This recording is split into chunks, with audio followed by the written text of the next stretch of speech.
How to enter learning outcomes. Go sign into your Whitecaps portal. Find your link under Faculty Tasks. Click on Learning Outcomes, SPOL. It should open a separate window.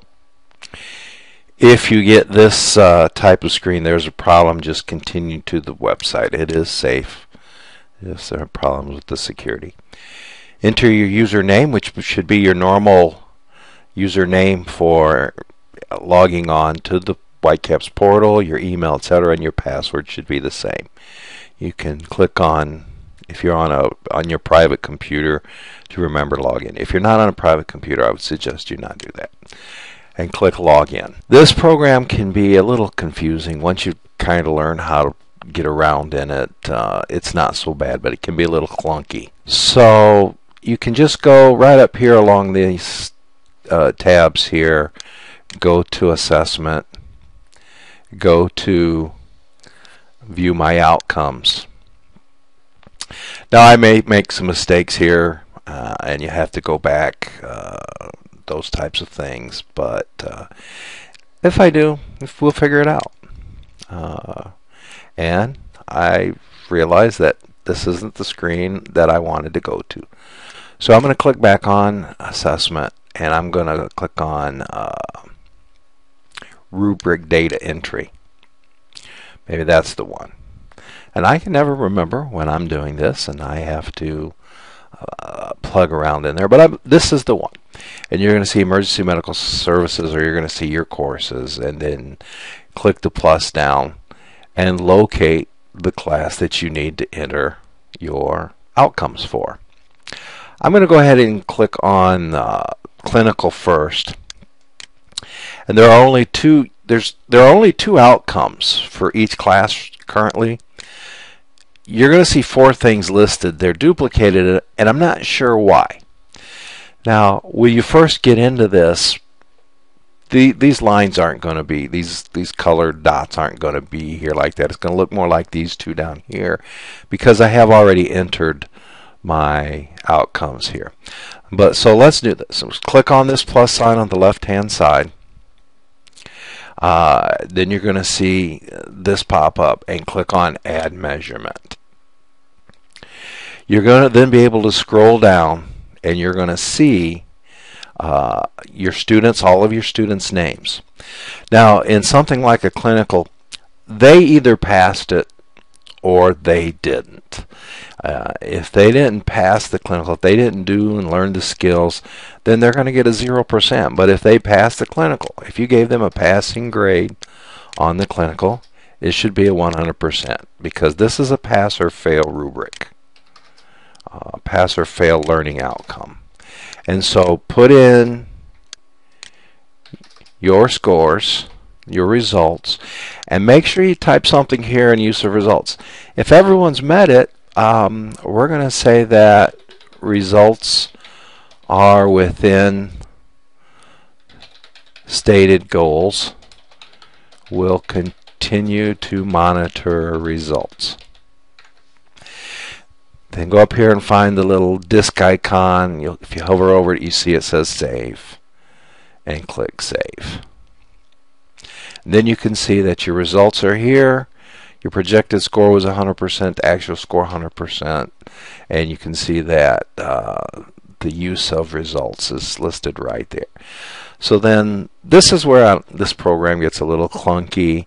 You go back, it doesn't go right back to the previous back screen. It's like it goes all the way back to the beginning of all of your programs, and so then you got to click down again. You've got to go back down. You've got to go back to Clinical 2 or the course that you're looking for. Go through all of this again and then find these. Now, I hit or miss. I don't know what these other 2 boxes are for, why they're there. They're duplicates. But you'll know there's nothing there for you to enter. When you click on the plus sign, click on add measurement, and you look and the students' names aren't listed. So I'm not sure why that's there like that. That's one thing that I think is clunky about this program, but I don't have anything to say or do. It's okay. It's a little bit easier than it used to be in entering your learning outcomes. So let's take and let's look at another course, because that was a clinical, and clinical, like I said, it's going to be pass or fail.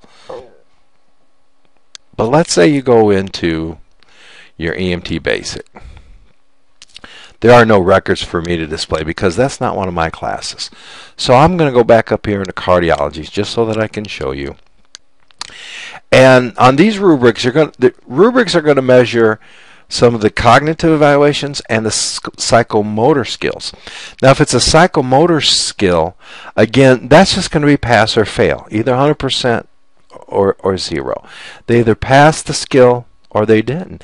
And it is possible for students who failed the class to have passed the psychomotor skills.